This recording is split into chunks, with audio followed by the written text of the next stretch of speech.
In the name of the Father, and of the Son, and of the Holy Spirit. Amen. The Lord be with you. And with your spirit. We celebrate this Mass as a thanksgiving for all the graces that the Lord has given us as we celebrate our Pampilan Foundation natin. For our 8th Foundation Day of the Chapel of Our Lady of Lourdes, and also Blessed Mother, Our Lady of the Most Holy Rosary, the triumph of the Battle of Lepanto. Gathering together in this Eucharistic banquet, let us now call to mind our sins and ask the Lord for His pardon and for His strength. Glory tayo. Office na ninyo eh.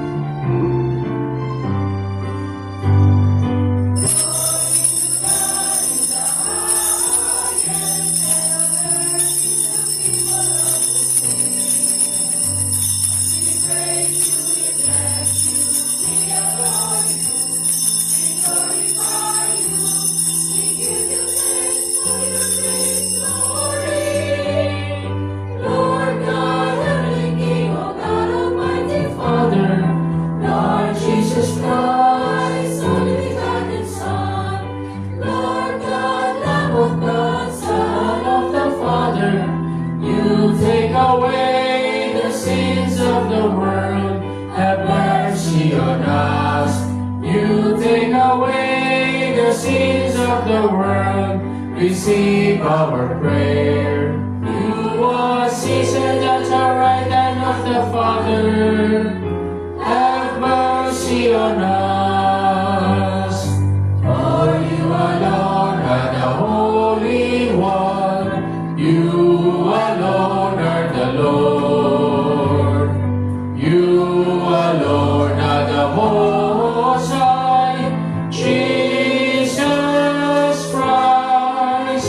With the Holy Spirit, with the glory of God the Father. Amen. Amen. Let us pray.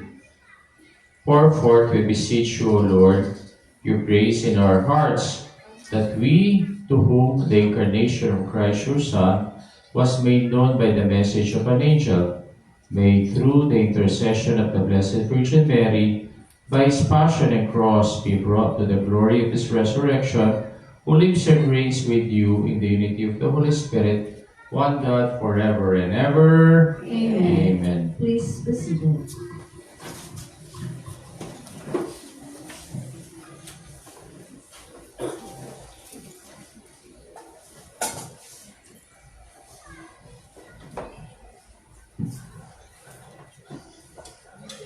A reading from the book of the prophet Jonah. The word of the Lord came to Jonah a second time.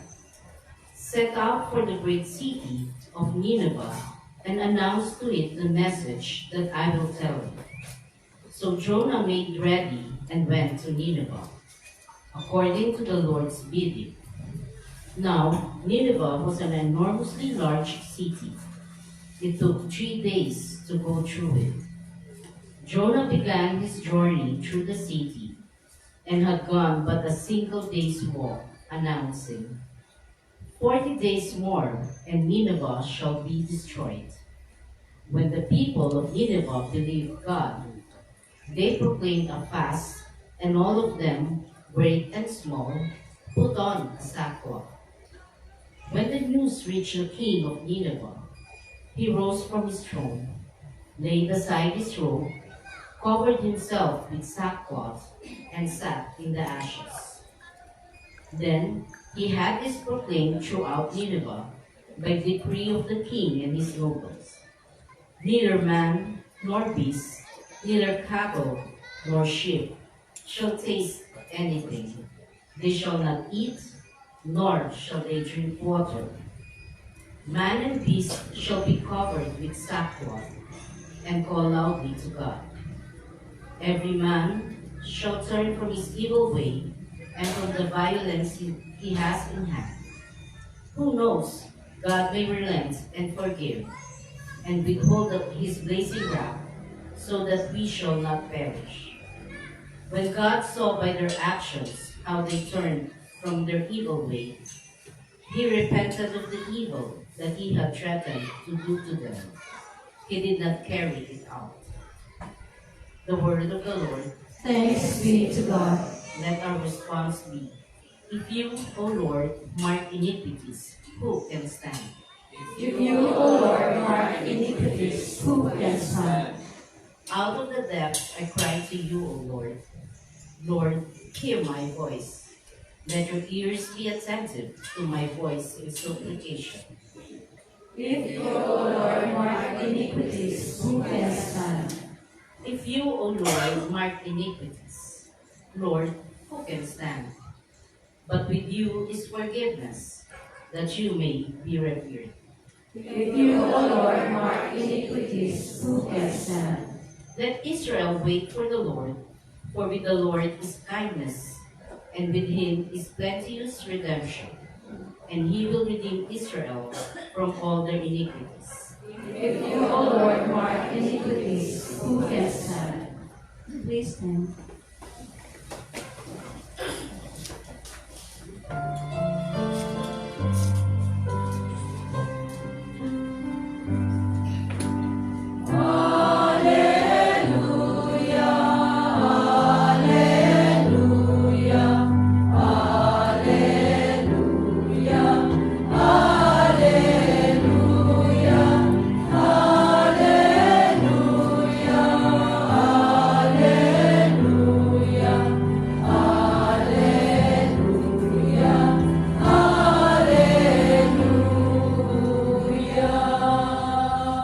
Altogether, blessed are those who hear the word of God and observe it.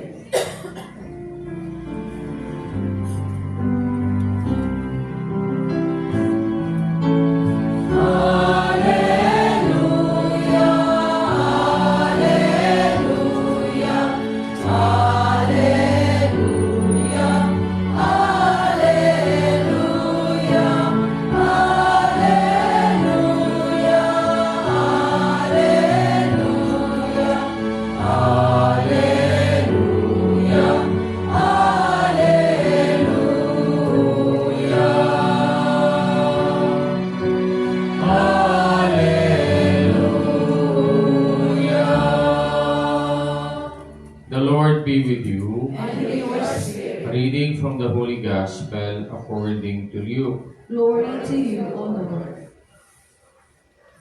Jesus entered the village where a woman whose name was Martha welcomed him.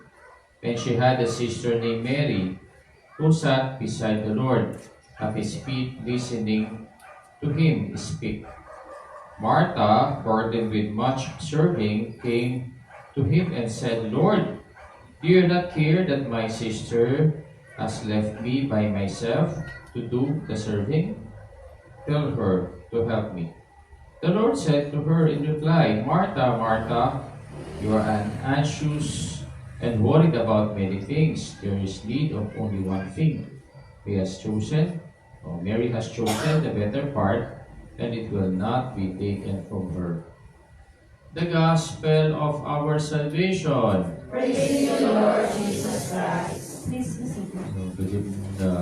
Good afternoon po sa inyong lahat.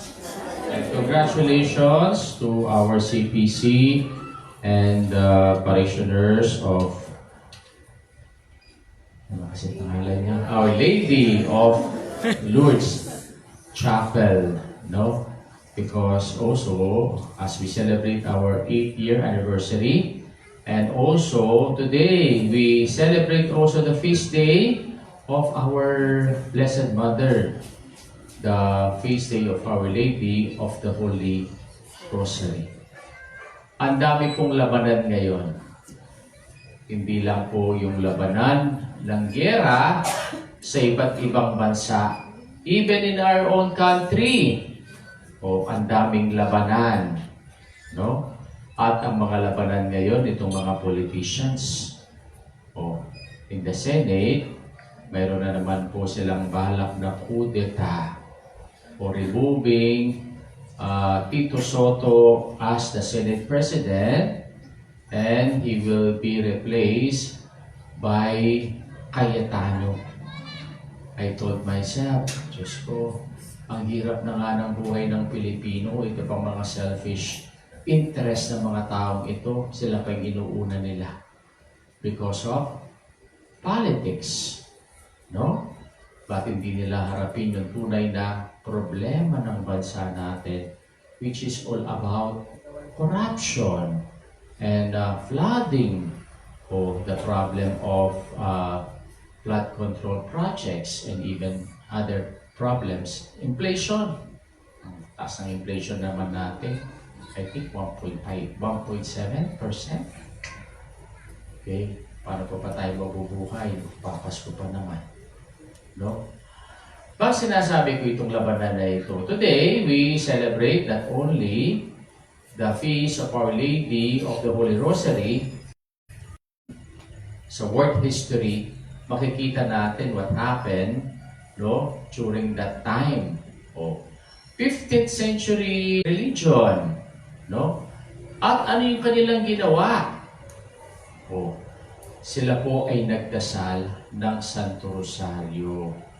Pope Pius V, the Pope that time, no, encouraged the people to pray the Rosary para po sila ay manalo dito sa mga Ottoman Army and Navy. At nanalo sila by means of the apparition of the Blessed Virgin Mary.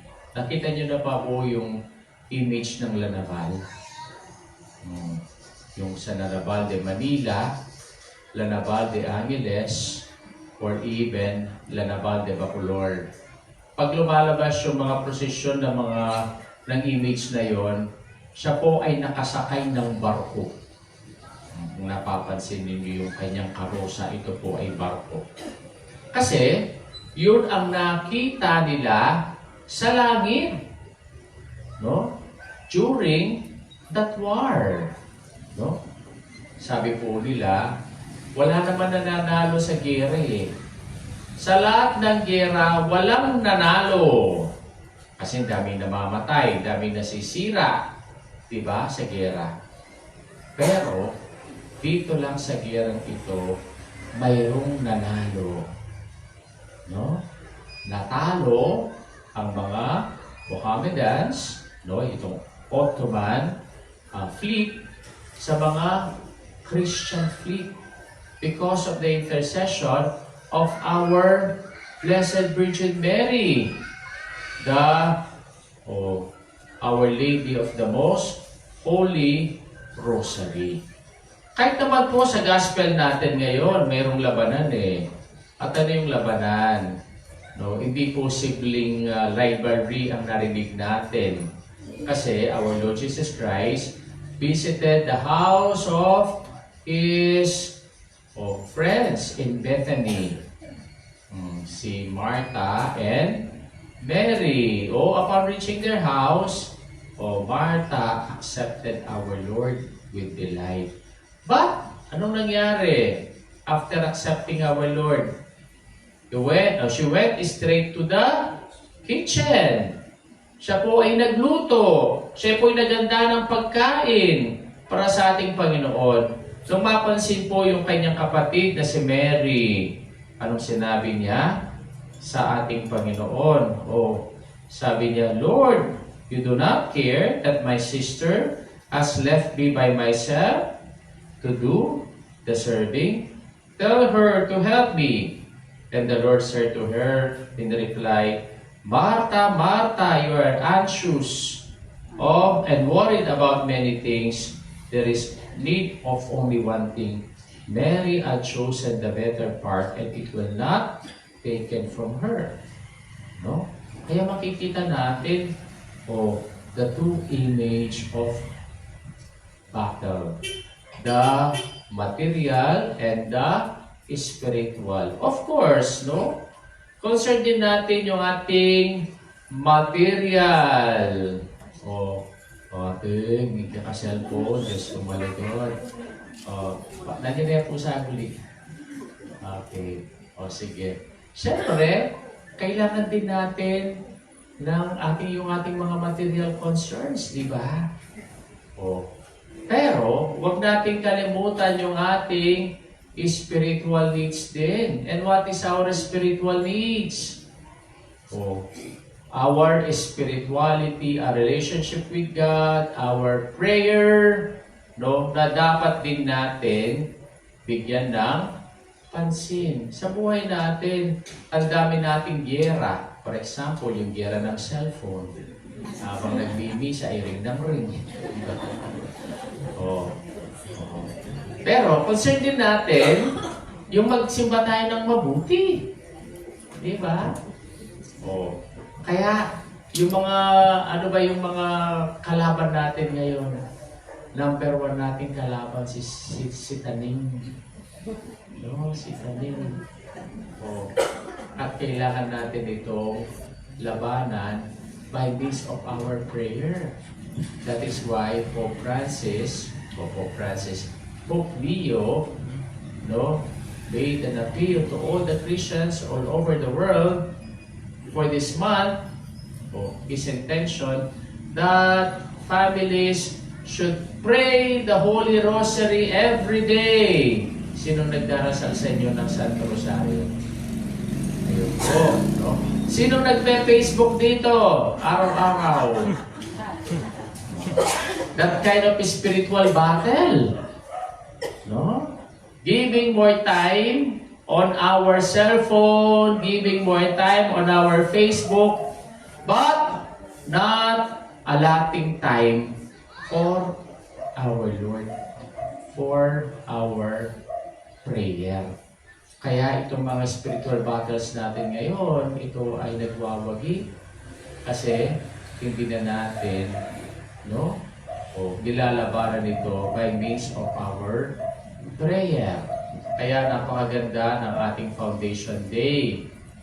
Ito ay sineselebrate natin the memorial of the Blessed Virgin Mary, the Queen of the Holy Rosary, and even our patroness, Our Lady of Lourdes.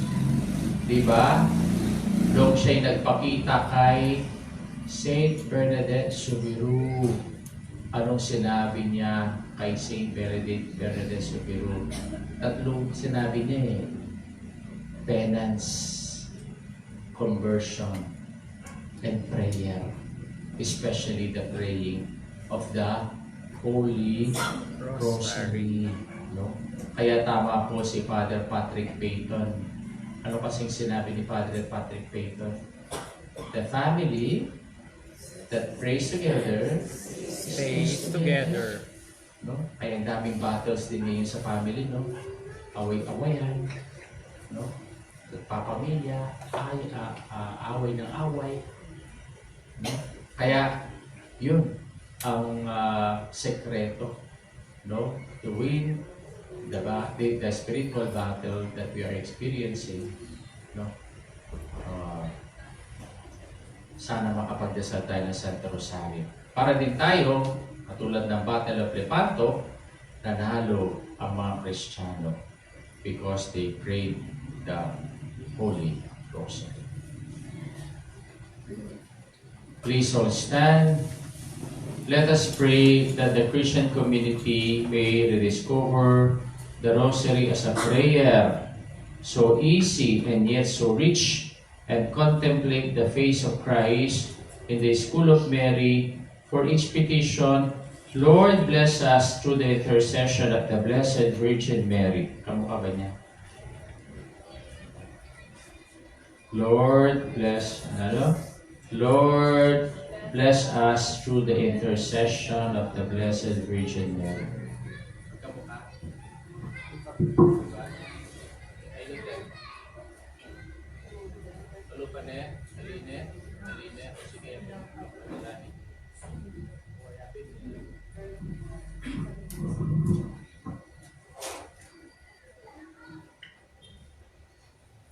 Against the background of the words Hail Mary, may we be led to the principal mysteries of Jesus.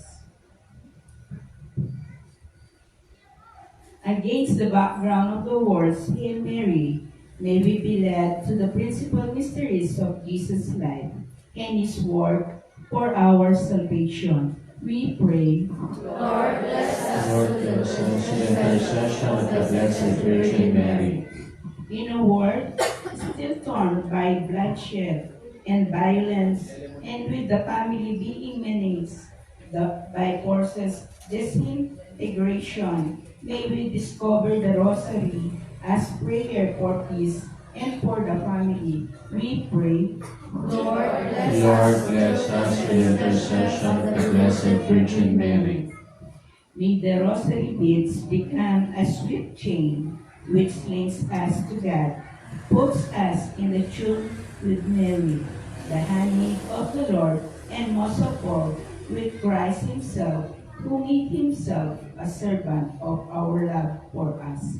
We pray. Lord, bless Lord, us bless us in the intercession of the Blessed Virgin Mary. May the Virgin of the Rosary protect us from the great dangers due to conflicts, epidemic, and diseases, and others calamities. We pray. Lord, bless Lord, us bless us in the intercession of the Blessed Virgin Mary. May Mary, the Mother of God, pray for us sinners, now and at the hour of our death. We pray. Lord, bless us in the intercession of the Blessed Virgin Mary.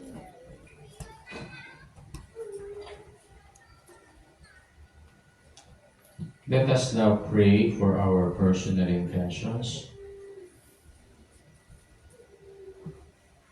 In a special way, we pray for the approval of business permit or building permit of our chapel. Let us pray to the Lord.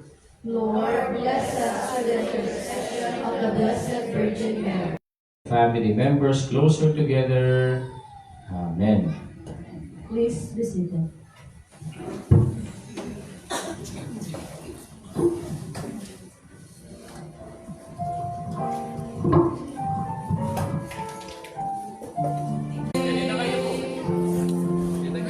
Ask for your mercy as we open our hearts to receive your forgiveness, O Lord.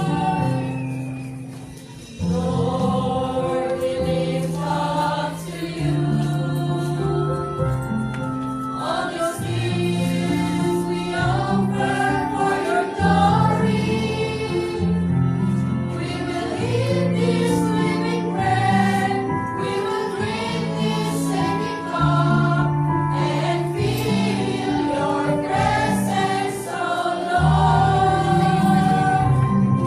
As we offer this bread, and as we drink this wine, blessed Lord Jesus, give us life.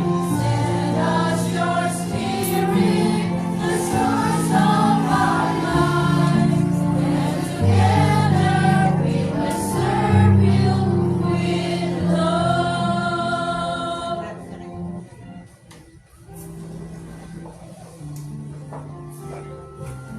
Please stand.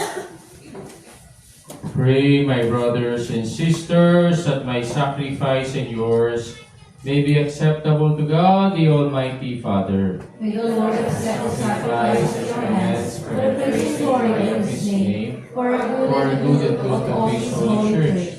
Grant, we pray, O Lord, that we may be rightly conformed to these offerings we bring, and so honor the mysteries of your only begotten Son, as to be made worthy of his promises, who lives and reigns forever and ever. Amen. The Lord be with you. And with your spirit. Lift up your hearts. Lift them up to the Let us Lord. give thanks to the Lord our God. It is right and It just. is really right and just, our duty and our salvation, always and everywhere, to praise your mighty deeds in exaltation of all the saints, and especially as we celebrate the memory of the Blessed Virgin Mary, to proclaim your kindness as we echo her thankful hymn of praise.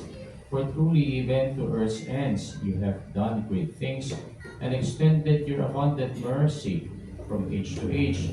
When you look on the lowliness of your handmaid, you gave us through her the author of our salvation, your Son, Jesus Christ our Lord. Through him, the host of angels adores your majesty and rejoices in your presence forever. May our voices, we pray, join with theirs in one chorus of exultant praise as we acclaim.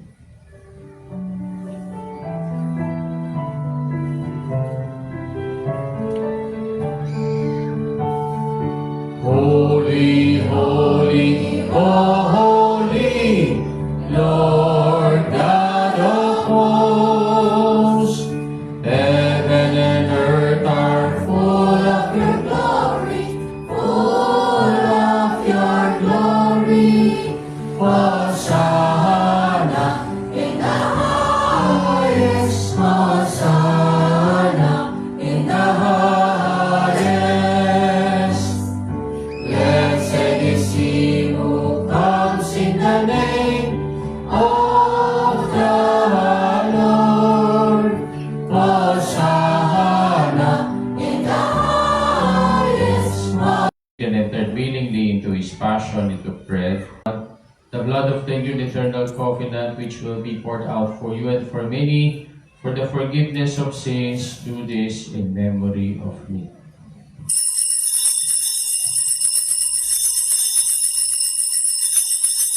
Forget, O Lord, until you come again.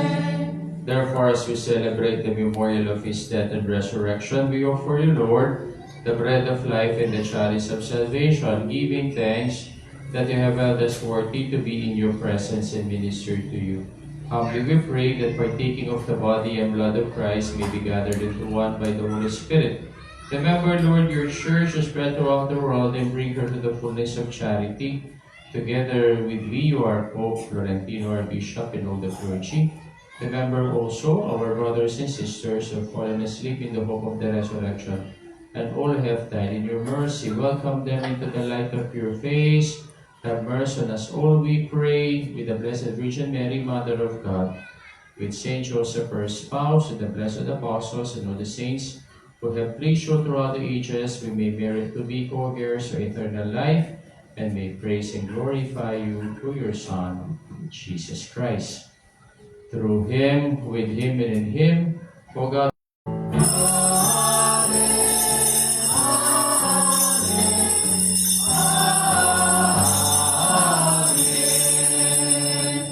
as one community of faith, let us now pray the Lord's Prayer.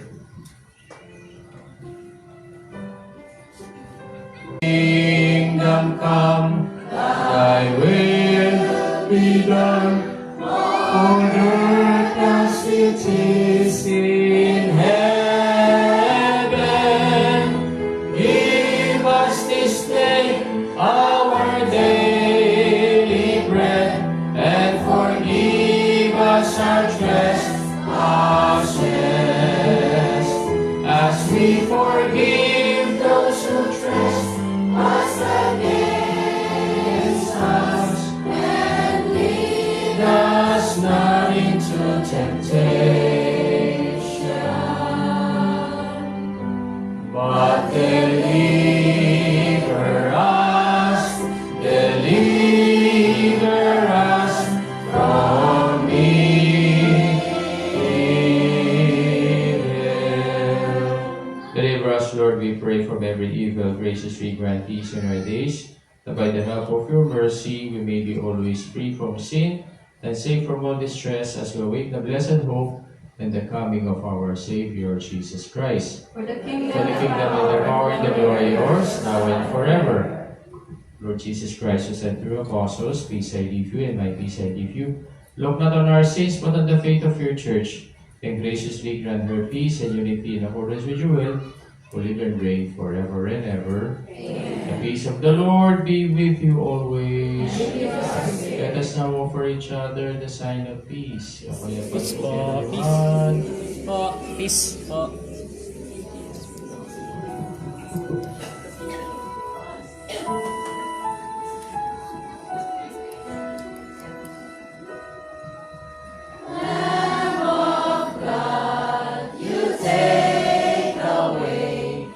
Sins of the world, have mercy on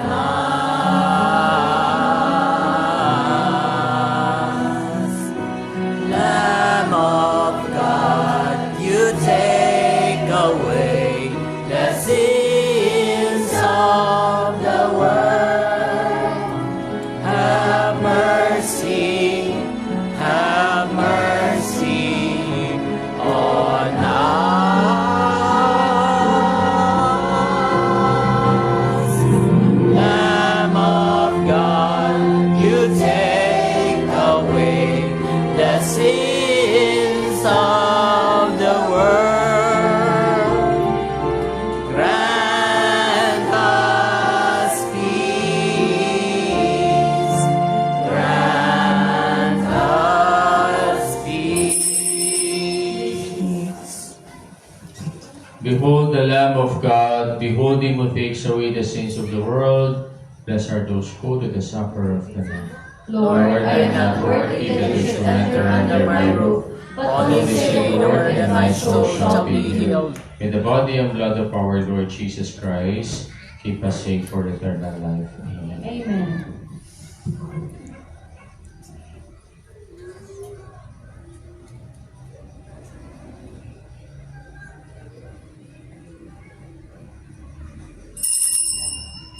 Please be seated.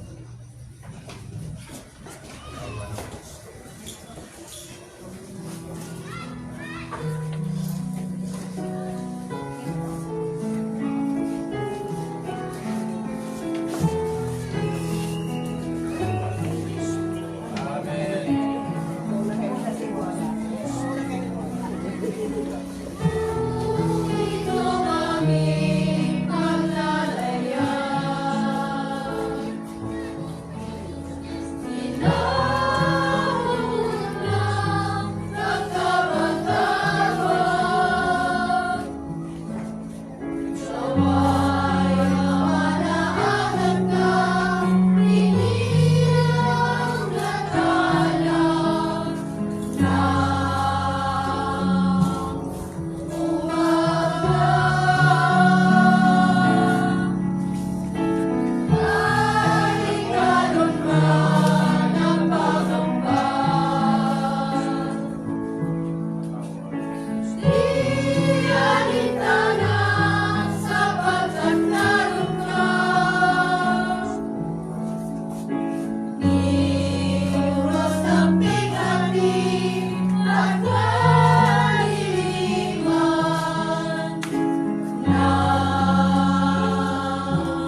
Let's pray. We pray, O Lord our God, that just as we proclaim in this sacrament the death and resurrection of your Son, so being made partakers in his suffering, we may also merit a share in his consolation and his glory, who lives and reigns forever and ever. Amen. Amen. Upo muna po tayo. Magpapasalamat po si Sister. Happy 8th year anniversary, Our Lady of Lourdes. At mga taga-Dreka, hopefully po next year, doon na po tayo sa kabila sa ating 9th year anniversary. Thank you po sa mga sumuporta at sa mga nag-sponsor sa ating misa sa Triduo Mass. At saka po sa everything na nandito and gratitude kay Lord na nandito palagi, na pinapanatiling matatag at sama-sama pa rin ang mga OLL members. Kaya niyo pa. Okay po. Thank you, Among, for raising our... No? Yes. So, hopeful po Yes. tayo doon, no? Okay, kaya parati natin pagdasal. Kahit hindi pa po siya tapos. Yes. At least, no, nakikita na natin yung structure natin. And thank you sa 8990 Corporation for giving us this chapel as a gift for our community. Kaya po maraming salamat sa kanila and continue praying for them also for the success of their other projects. The Lord be with you. And with your spirit. The mighty God bless you all. The Father, the Son, and the Holy Spirit. Amen. And as we know for, let us go in peace and the love and to serve the Lord. Thanks be to God. Ano tayo? Nakasay natin, I'm back ulit. Okay. O, katalan po tayo.